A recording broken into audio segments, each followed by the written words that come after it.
magandang mensahe mula sa tagapaglikha natin. So, ang tinutukoy ko ay isa ring dating Kristiyano na nagbalik Islam din. No? So, kung ano man ang ibibigay niya sa atin, matutunghayan natin sa gabing ito at tatawagin ko si Brother Ismael Catsaro.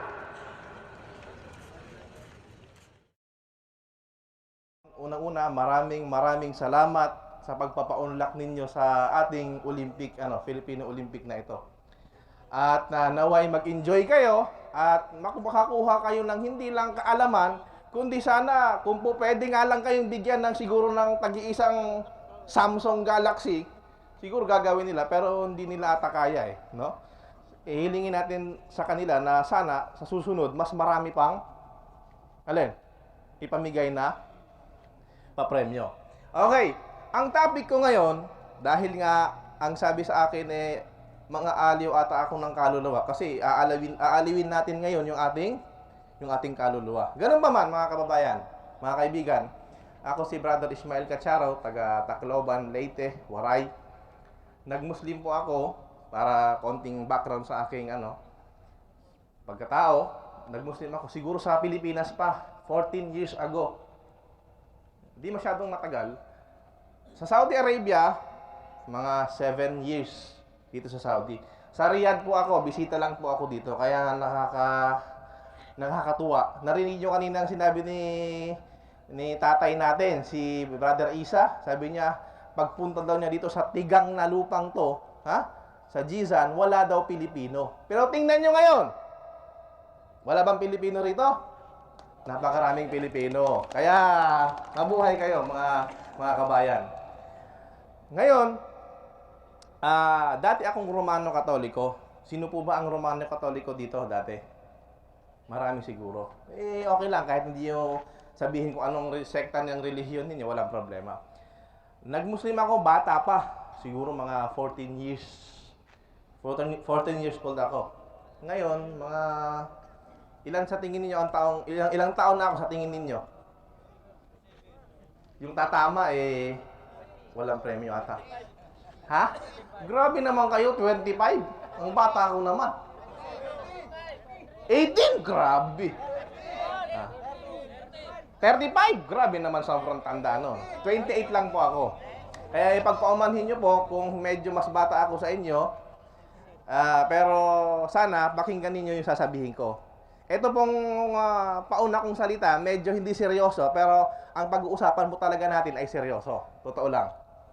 Una-una, nag-Muslim ako dahil gaya ng kwento ng mga naunang mga narinig ninyo, o di kaya mayroon kayong narinig ng mga tapes o CD o sa telebisyon, nag-Muslim ako dahil talagang nakita ko yung katotohanan sa Islam. Anong klaseng katotohanan yon? Yun ang gusto kong ibahagi sa inyo at ibigay sa inyo. Unang-una, sino sa inyo ang naniniwala dito sa paraiso? Meron ba? Paraiso. Kasi kanina, napakarami kong impormasyon talagang binigay ang ating kapatid na si Brother Omar Pinalber. Subhanallah. Kung yun lahat ng yun na-absorb ng inyong utak, ayos. Pero ngayon, magfo-focus ako sa isang topic lang. Tungkol sa paraiso at tungkol sa impyerno. Diba? Lumabas naman tayo ng konti dito sa medyo mag-imagine naman tayo ng mga ibang bagay. Imagine lang, kasi wala namang nakapunta sa inyo rito sa impyerno na bumalik dito at sinabing ganito ang impyerno. Meron na ba, bro? May kabayan, meron bang galing sa impyerno sa inyo rito?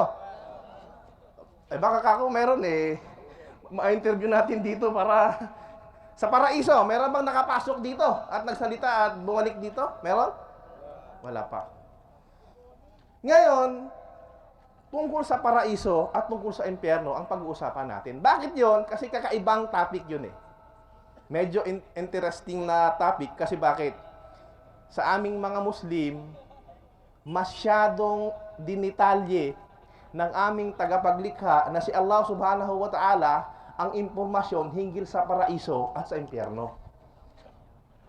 Tingnan ninyo, nakabasa na kayo ng Quran? Hindi pa.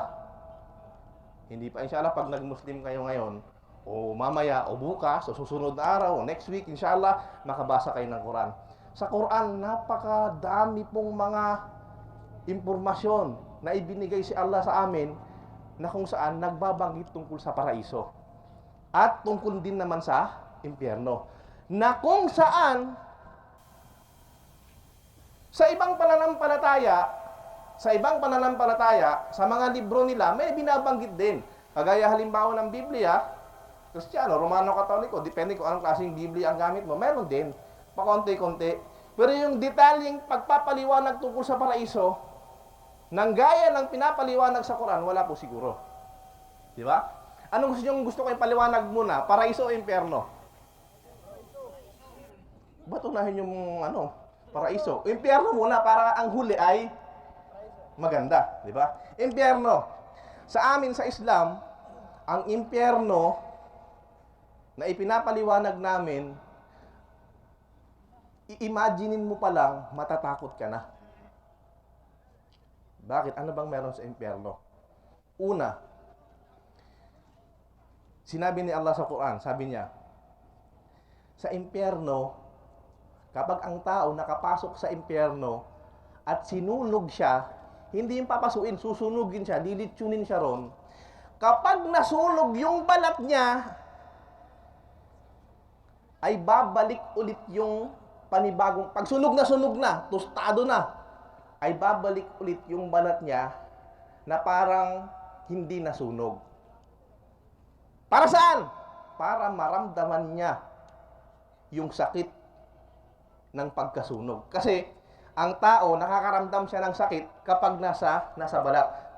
Nakaramdam na kayo ng injection na kayo. Ang unang sakit yung pagturok sa balat. Pero pag nakapasok na sa laman, masakit pa ba? Hindi na. Hindi na. Kasi ang sakit nararamdaman dito sa balat. Sa impyerno may pagkain. Ayon sa aming katuruan. May pagkain, may inumin, may damit, pero lahat ng yon ay galing sa impyerno. Pagkain na kung saan yung pagkain na yon, hindi makakalutas ng iyong gutom. Mas lalo ka lang gugutumin. Inumin na kapag ininom mo, galing yun sa tinatawag nilang, ang dinescribe ng propeta, galing sa nana ng dugo ng, alam niyo yung nana, na kumukulo na nang galing sa, alam niyo, yung mga sakit na nakukuha. Alam niyo yun? Na kapag ininom ng isang tao, sa impyerno, iinumin niya pa lang, maglalagasan na yung kanyang, yung alin? Yung mga niya, hindi niya butas-butas, mabubutas ang kanyang lahat. Hindi pa makakarating sa butas na yan lahat. Bakit? Kasi ganun katindi. Damit na saan galing? Galing sa impyerno. Ang iba kasi nag-iisip, sabi nila, pilosopo okay lang mapunta ako sa impyerno. Okay lang. Diba? Akala nila sa impyerno ay, kasi sabi nila, sa langit wala ang bir.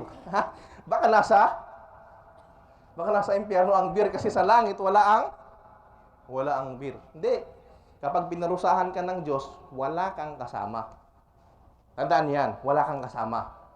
Ano pa? Sa impyerno, napakaraming parusa. Ang apoy sa impyerno ay 1,000, yung nakikita nyo apoy dito sa mundong ito, ay 1% lamang.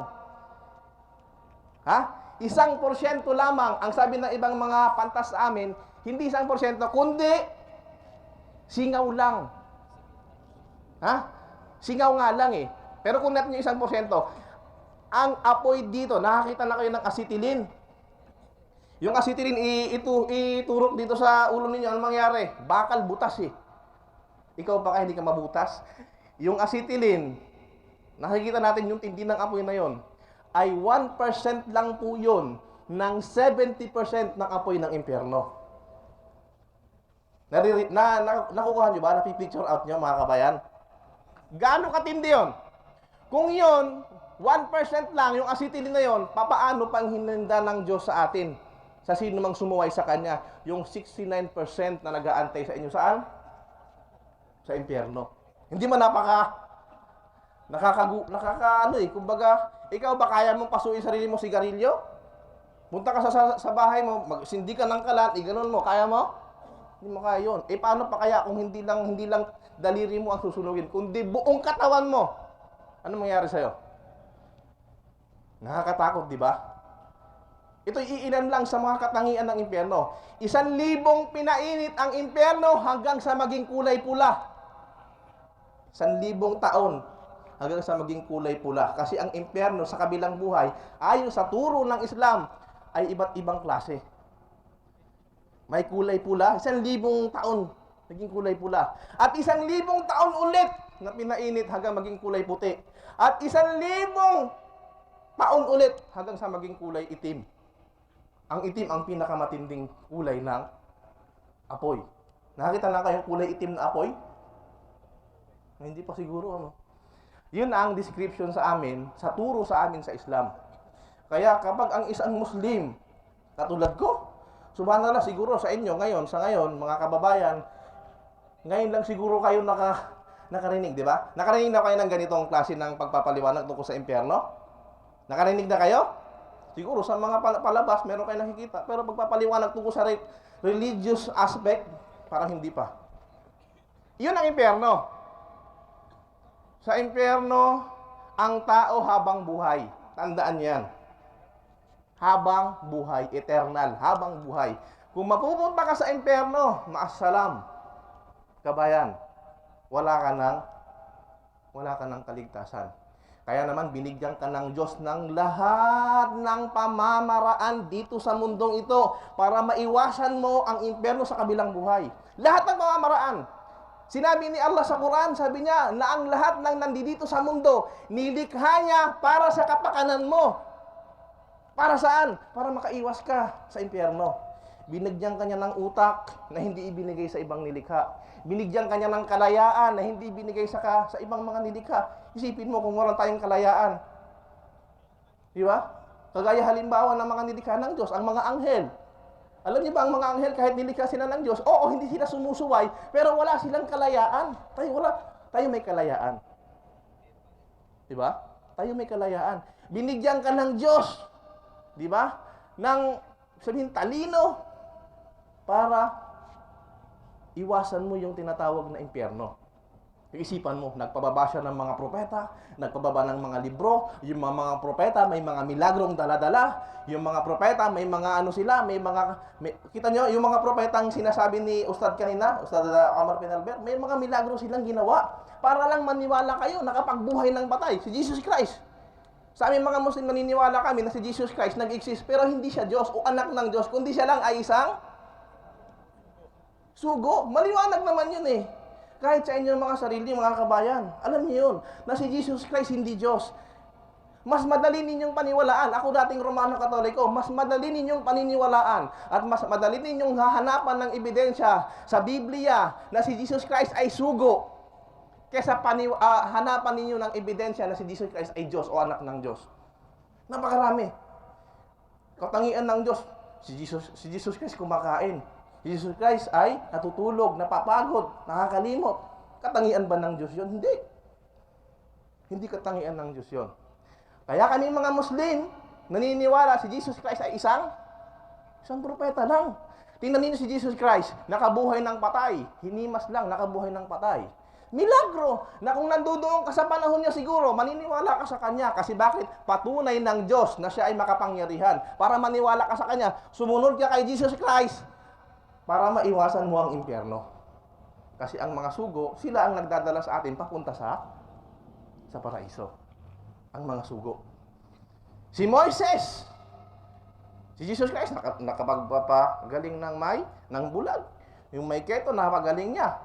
Si Moises, anong ginawa ni Moises?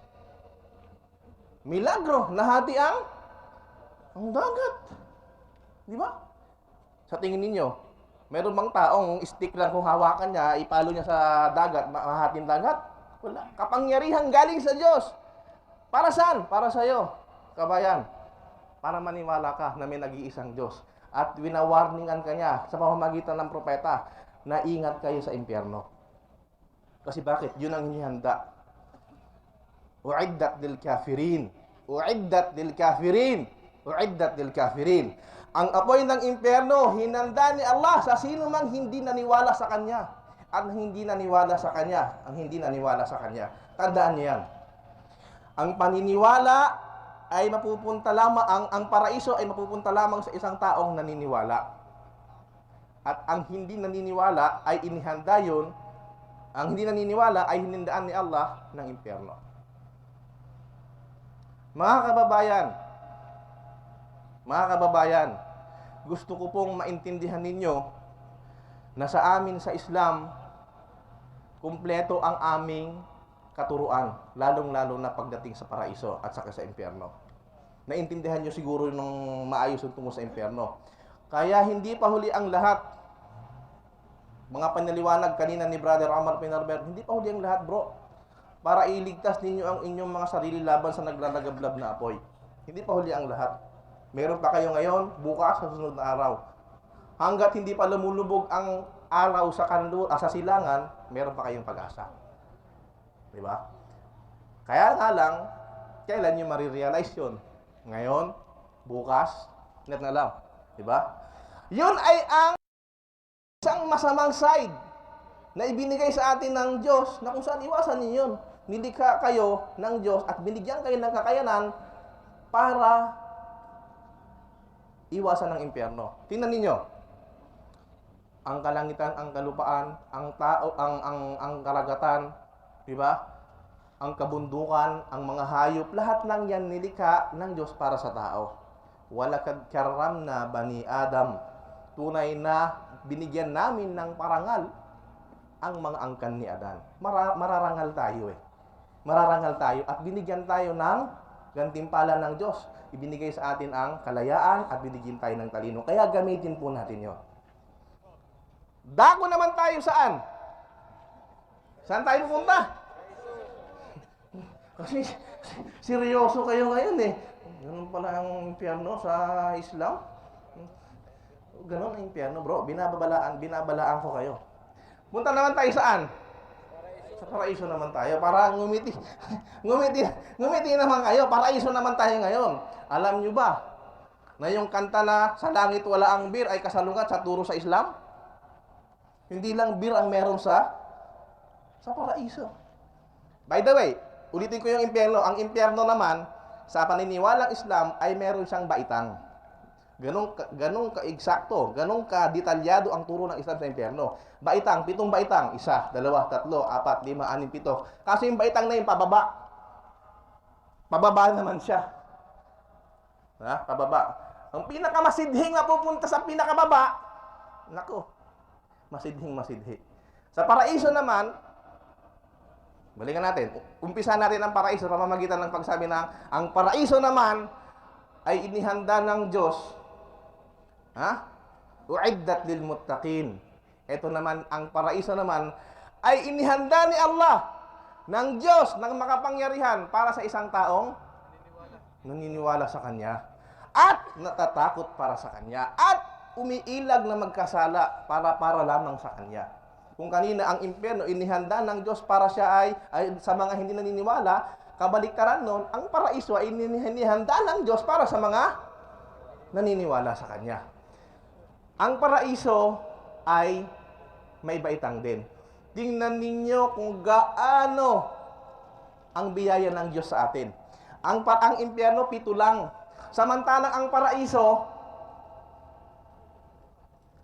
sabi ng Propeta Muhammad sallallahu alaihi wasallam, tunay na sa paraiso ay naghanda si Allah subhanahu wa ta'ala para sa taong mga nakikidigma.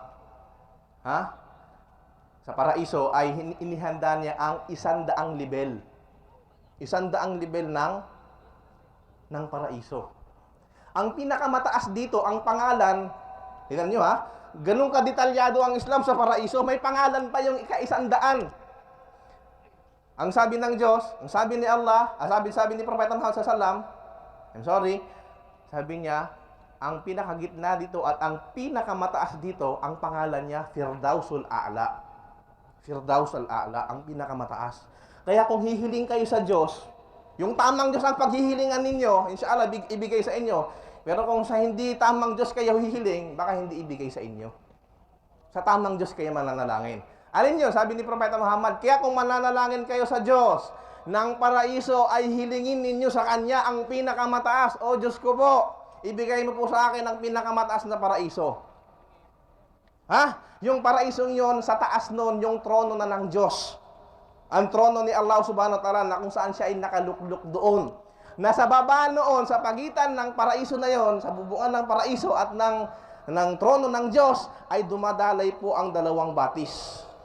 Di ba naglalakbay yung ating, di ba? Nai-imagine nyo ba kung paano? Naglalakbay ang dalawang batis. 100 kumpara mo sa 7 baitang. Hindi ba ganun kabait ang Diyos? Ganun kabait ang Diyos sa Islam. Subhanallah. 100 kumpara sa 7. Wag na nating banggitin, sabihin anong katangi anang ika-100. Kasi bakit? Subhanallah.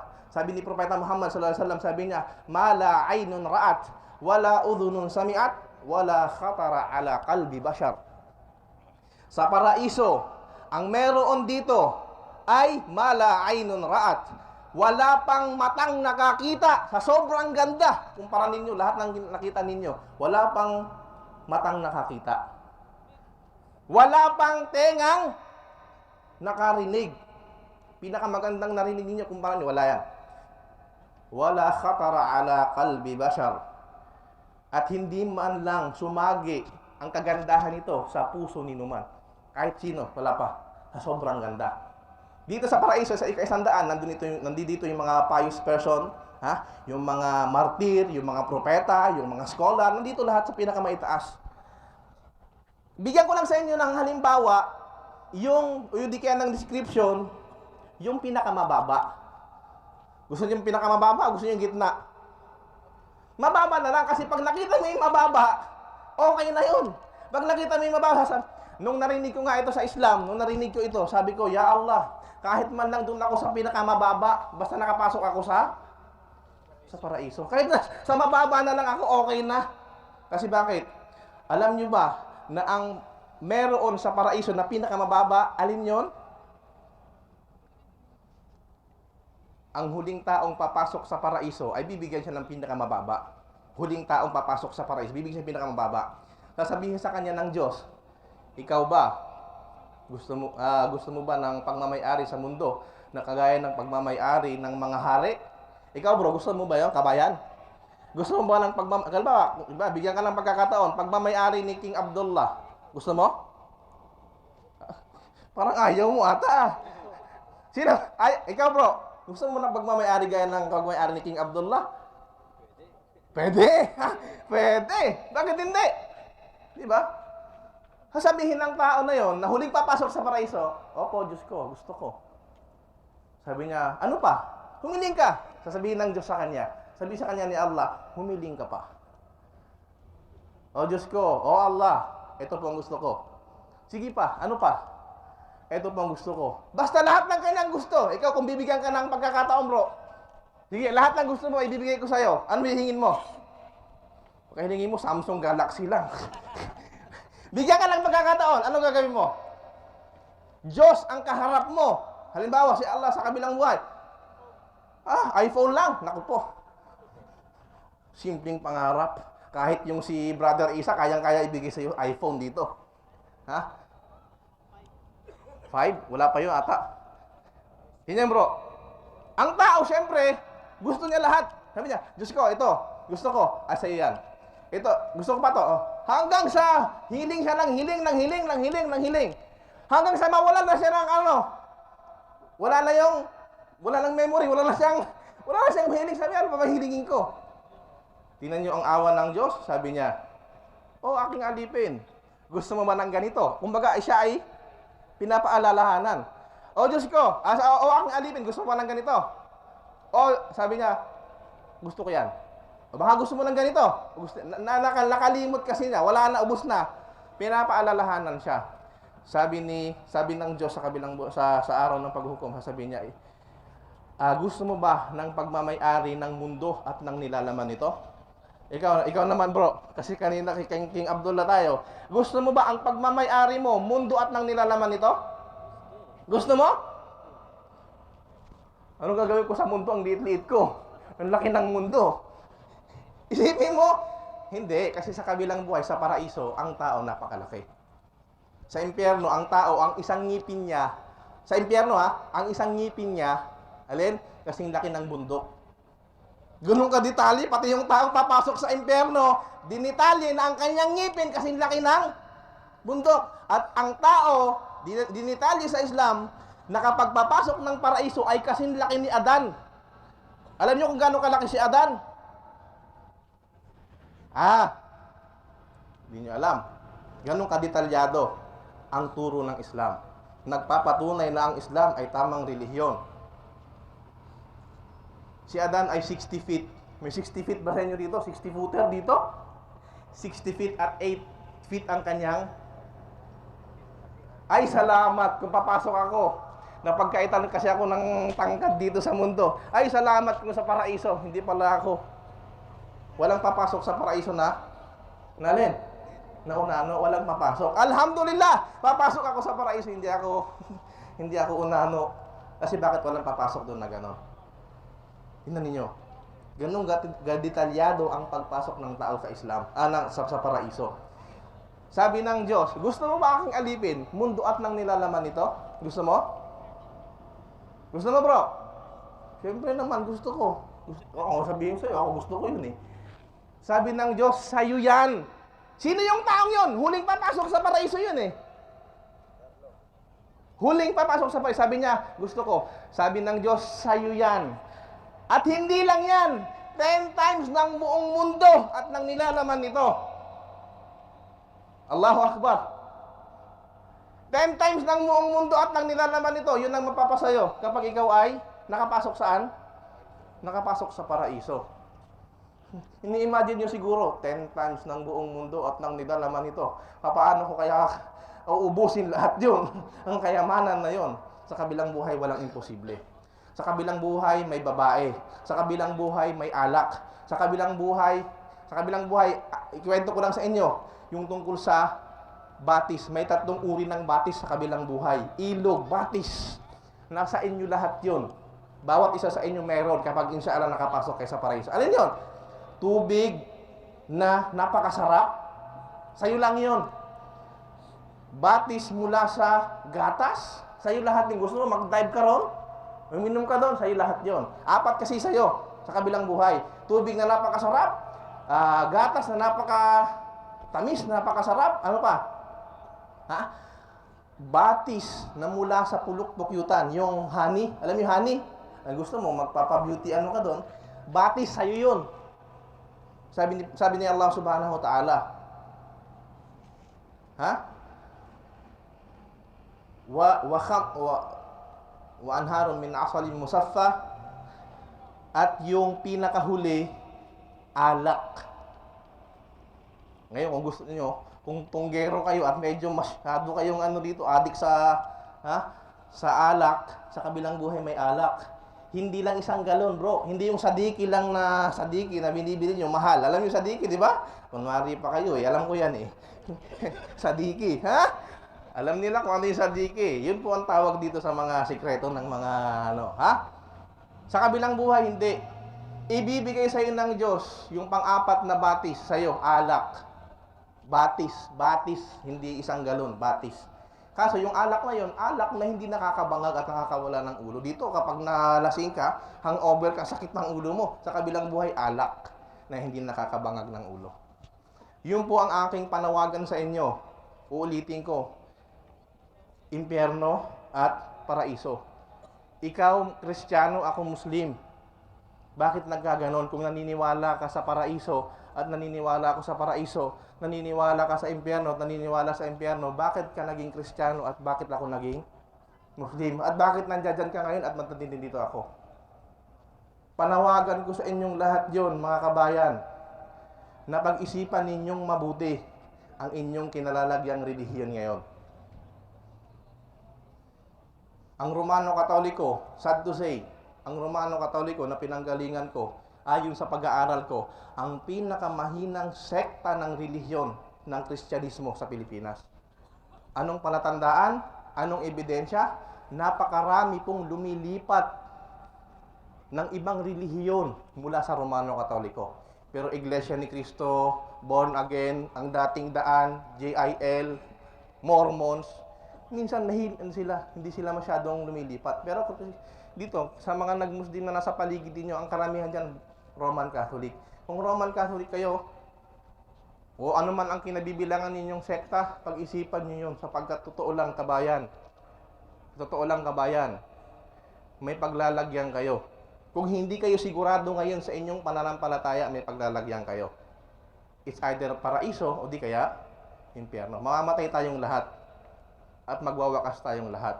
Ang pagiging Muslim ng isang tao ay napakadali lamang, hindi kayo mahihirapan. Meron lang kayo sasabihin dalawang salita, sasabihin niyo lang ganito sa Arabic. Sa Tagalog ganito, ako ay sumasaksing walang ibang Diyos kundi si Allah, ang makapangyarihan. Lahat naman siguro kayo naniniwala sa nag-iisang Diyos. Yung kabayan niya kanina rito sabi niya, sinong Diyos? Yung sinabi niyang si Allah, naniniwala siya Yun na sasabihin niyo, naniniwala ko kay Allah, sa Diyos na makapangyarihan, lumikha ng langit at lupa, hindi nanganak, hindi pinanganak, hindi tao, hindi hayop, hindi bagay. Talas. Pag naniwala kayo sa Kanya at naniwala kayo sa mga propeta, kay Noah, kay Abraham, kay Solomon, hanggang sa pinakahuling propetang si Muhammad, sasabihin nyo lang sa Arabic ganito, susundan nyo lang ako. O di kaya sino man dito gustong mag-Muslim, sasabihin lang ganito, Asyhadu an la ilaha illallah, asyhadu anna Muhammadan Rasulullah. Bro, ano ba yun? May magic ba ron? Ano ba yun? Latin ba yun? Hindi. Ganito yun. Hindi mo kailangan kabisaduhin. Pag sinabi ko, asyhadu, sabihin mo asyhadu. An la ilaha, illallah, illallah. Ganito lang yun. Pag natapos yun, sasabihin natin, ako ay sumasaksi. Na walang ibang Diyos, kundi si Allah. Sa pamamagitan ng pagsaksi na yun, bro, tinatanggal mo sa balikat mong, dalawa mong balikat ngayon, ang kasalanan na kapag namatay ka dyan, wala kang kapatawaran at impyerno ka. Anong kasalanan yun sa Islam? Ang kasalanan na yun ay tinatawag na pagtatambal. Ang sumamba ka, kumilala ka sa ibang Diyos bukod kay Allah at bukod sa nag-iisang Diyos. Madali lang yun. Kung iniisip mo mahirap ang Islam, hindi mahirap yun. Makayanan nga ng ibang tao, ba't hindi mo makakayanan? Huwag mong isipin yun. Isipin mo ang sarili mo. Ya ayyuhalladhina amanu qu anfusakum wa ahlikum nara. Diba? Isalba mo ang sarili mo, huwag mo isipin ibang tao, sarili mo. Kasi sa kabilang buhay, pag pinarusahan ka lang Diyos, mag-isa ka lang, makakala mo, hindi mo mapakilabangan ng mga pamilya mo. Tandaan yan. Kaya naman, medyo napahaba na ata ako, at insyaAllah subhanahu wa ta'ala, ito ang panawagan ko sa inyo, kabayan. Mga kabayan, meron pa tayo hanggang bukas. Mag-isip kayo mabuti. Hindi lang material na bagay ang kailangan natin. Mga papremyo, ang makakakuha niyan ay nakatakda na. Tandaan yan. Ang mga papremyo dyan ay nakatakda na kung sino makakakuha dyan. Tandaan yan.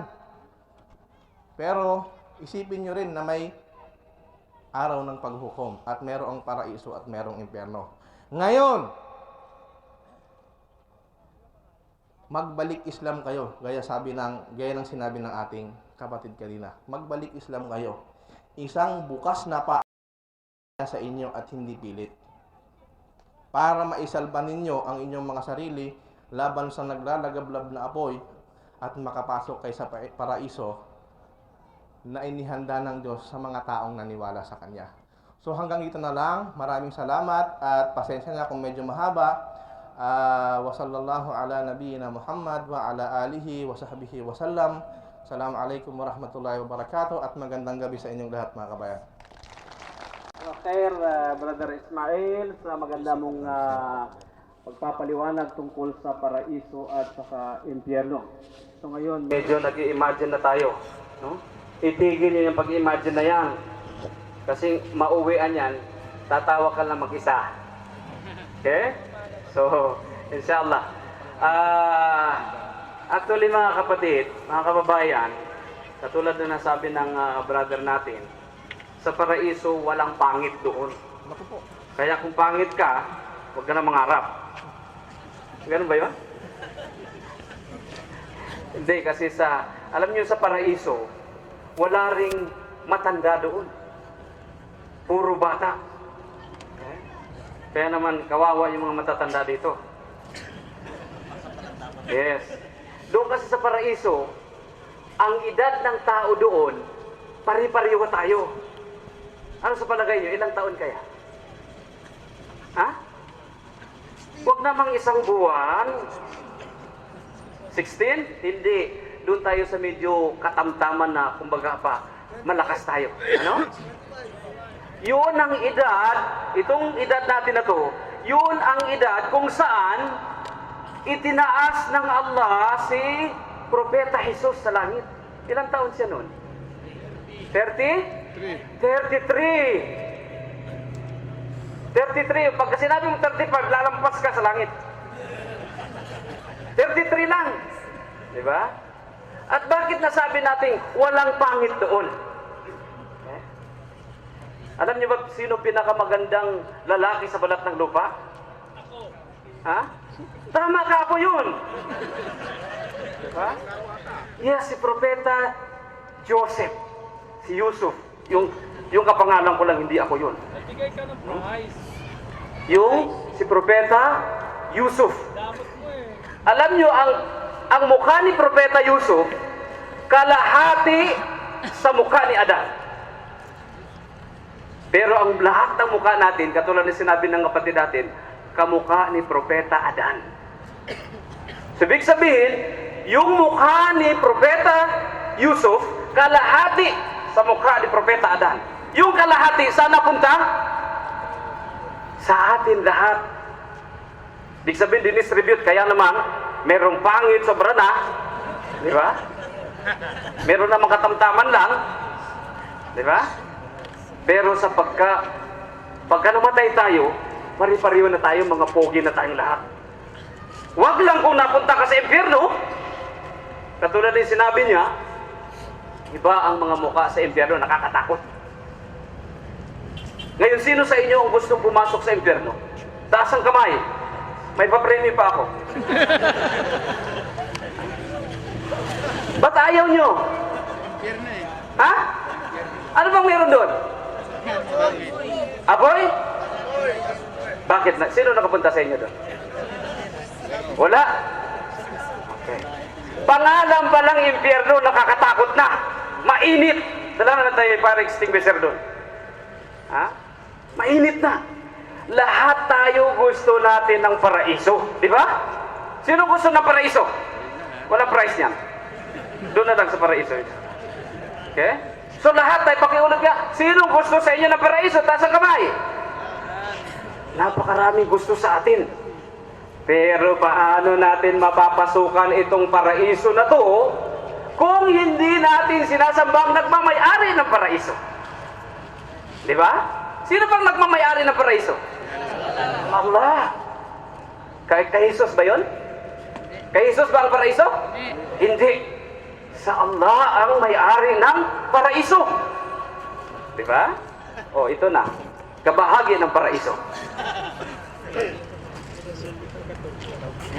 So, ang nagmamay-ari ang Allah. Hindi si Jesus. Ngayon, dahil gusto natin ng paraiso, sino sa inyong dito ang gusto ng susi ng paraiso? Pakitaas ang kamay. Susi ng paraiso. Taas ang kamay. Ay, ang dami ng gusto ng susi. Alam nyo ba kung anong susi yan? Hindi? Gusto nyo malaman? Okay. Ang susi ng paraiso, mga kapatid, ay yung binanggit ng ating kapatid kanina. Ano yun? Sabi, Ashhadu an la ilaha illallah. Ako'y sumasaksi na walang Diyos na dapat sambahin maliban lamang sa Allah. Sinong gusto ng susi na yan? Taas ang kamay. Ngayon, ganun lang ba? Dapat nating banggitin dito sa harap. So final question, sinong gusto sa inyo at pumunta dito sa harap? Huwag lang yung kailangan patunayan natin. Sinong gusto sa inyo? Punta dito sa harap. Dito kayo. Allahu Akbar. So yan, mga kapatid, hindi lamang sa salita, kundi patunayan natin sa gawa na gusto nga natin ng paraiso. So dito sa Islam, mga kapatid, inuulit ko, Walang sapilitan. Wala kang makikitang pananampalataya na ipinapaliwanag mo na. Okay? Bago ito, tatanungin ng tao kung gusto niya. Dahil kapag ka tinanong mong tao gusto ng ganito na hindi niya alam, ibig sabihin napipilitan lang siya. Diba? Sumasa Allah. Ito na ba ang gusto ng susi ng paraiso? So medyo atras-atras kayo doon. Baka mahulog tayo sa impyerno. Kayo ba itapat sa inyong mga sarili na gusto ng susi ng paraiso? Sigurado kayo? Inuulit ko, sabi ng Allah, la ikraha fid din, walang sapilitan sa pananampalataya.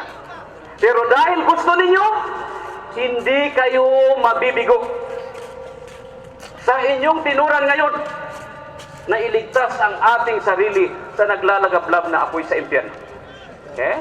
So, sana ba yung magpapasyahadas kanila? Tinawagan pa niya. Tinatawagan pa. Baka mayroon pa eh. So, kung sino sa inyo ang gusto pa dyan, maaari siyang humabol. Naiyak ako. Huwag kayong mahiya. Doon tayong mahiya sa Allah na siyang lumikha sa atin. So habang inintay natin, Masya Allah, habang inintay natin yung magpapasyahada, dito sa harapan ko, lahat ba kayo'y hindi pa Muslim?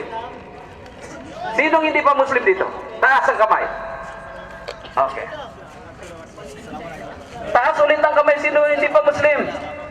Okay. Tanong ko, sinong ipinanganak sa inyo na Kristiyano dito? Taas ang kamay. Okay. Ngayon mga kapatid, patutunayan natin, hindi kayo mga Kristiyano. Dahil lahat tayo'y Muslim. Ano sabi ni Propeta Muhammad? Sabi niya, kullu mauludun yuladu alal fitrah. Lahat ng ipinanganak na bata, ipinanganak siya sa likas na pananampalataya niya. Ano yun? Ang naniniwala sa nag-iisang Diyos. Kaya walang Kristiyano na kapag ka tinanong mo, naniniwala ka ba sa nag-iisang Diyos? Walang Kristiyano na sasagot na, hindi, lahat tayo naniniwala. Pero bakit merong Diyos Ama, Diyos Anak, Diyos Espiritu Santo? No?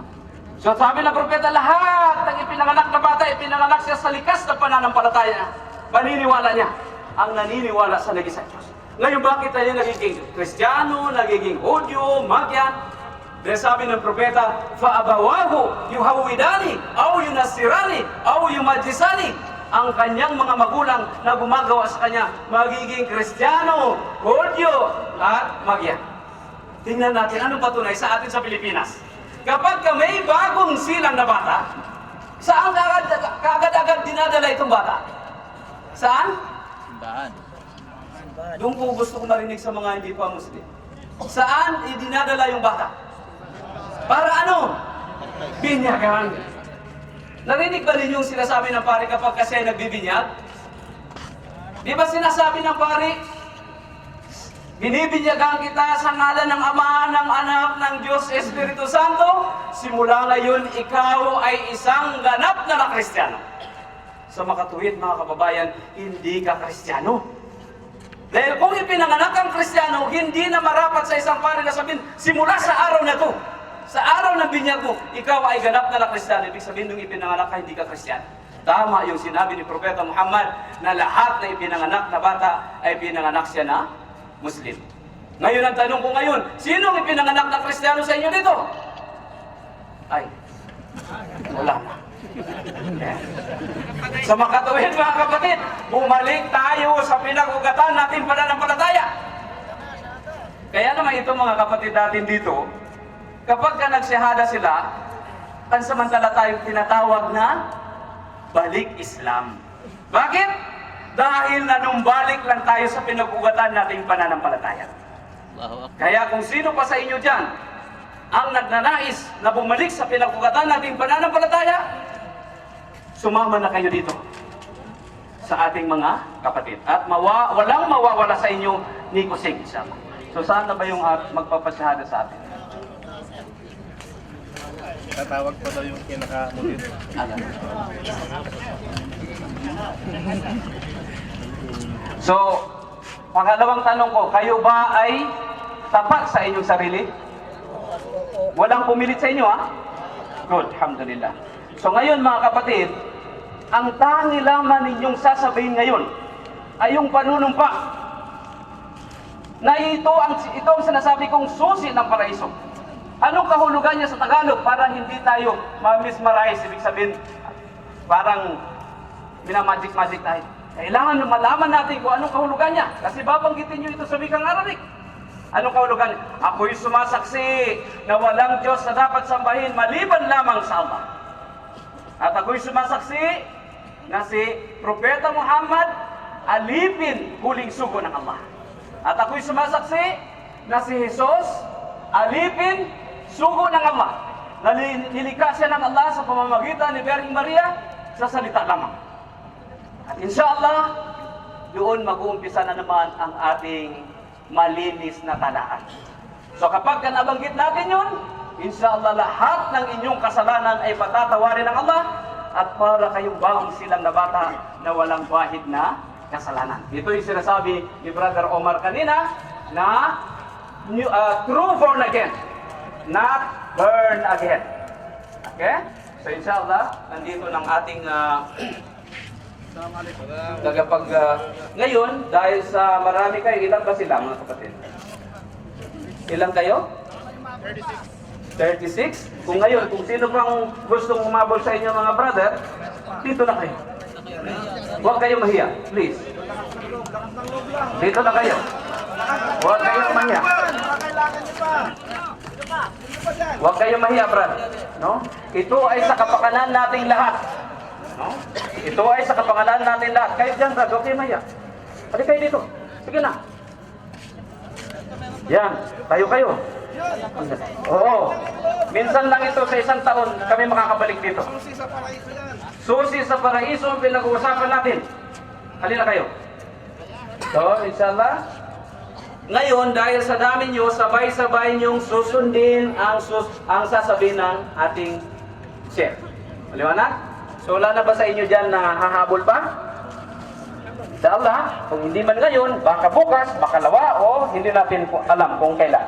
Mag-isip pa sila. Ha? Pastor, mag-isip pa sila, brother. Inshallah. Wahid daw. Marami.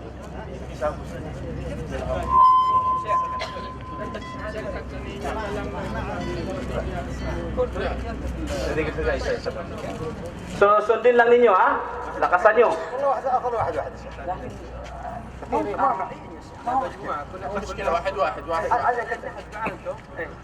كل واحد يسبح اثنين ثلاثة لا لازم يعني احسن. على شهادتين فقط احسن شيخ. طيب الحمد لله رب العالمين الحمد لله رب العالمين الحمد لله رب العالمين الحمد لله رب العالمين الحمد لله رب العالمين. Allahu Akbar. Allahu Akbar.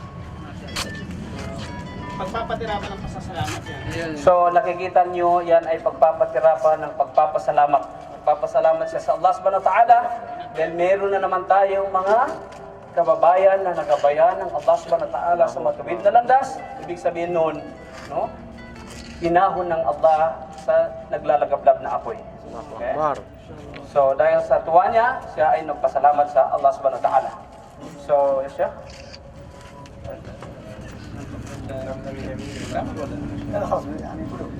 Okay. Ngayon, sumunod kayo sa kanya. Kali ya Sheikh أنا أكون معاهم. Okay. Dito na lang kayo siguro. Sige lang, ganyan lang. Okay. Yung kamay, Brad. Hindi na kailangan yung... بسم الله الرحمن الرحيم. أشهد أن لا إله إلا الله وأشهد أن محمد عبد الله ورسوله وأشهد أن عيسى ابن مريم عبد الله ورسوله الحمد لله رب العالمين. الله أكبر الله أكبر. Masya Allah, ngayon kayo ay ganap ng mga Muslim ulit. Masya Allah. Welcome mga kapatid. Batiin natin kamo. Masya Allah. Sinali. Yung mga brothers nating Muslim, babi po kayo at hayakapin natin yung mga bago nating kapananampalataya. Alhamdulillah, para welcome po natin sila. Mamaya po pagkatapos kayong anuhin, yakapin at i-congratulate, wag po kayong aalis dyan at pupunta pa kayo sa isang lugar lamang. Isang lugar lang. Kayo lang naman nag-shahada. Ngayon ay habang wini-welcome natin yung ating mga kapatid dito sa mga hindi pa nagmumuslim, ay magkakaroon pa rin tayo ng palaro. No? Huwag tayong mawala ng pag-asa. Meron dyan. Kanya nga lang, kailangan paalisin muna natin sila dito sa harapan. Ganun lang po kasimple ang magbalik loob sa ating tagapaglikha. No? Kapag nabanggit natin ngayon, kung sa pagbabanggit nila kanina ay sumasabay ang inyong mga puso, ituring nyo na kayo ay mga Muslim. Okay?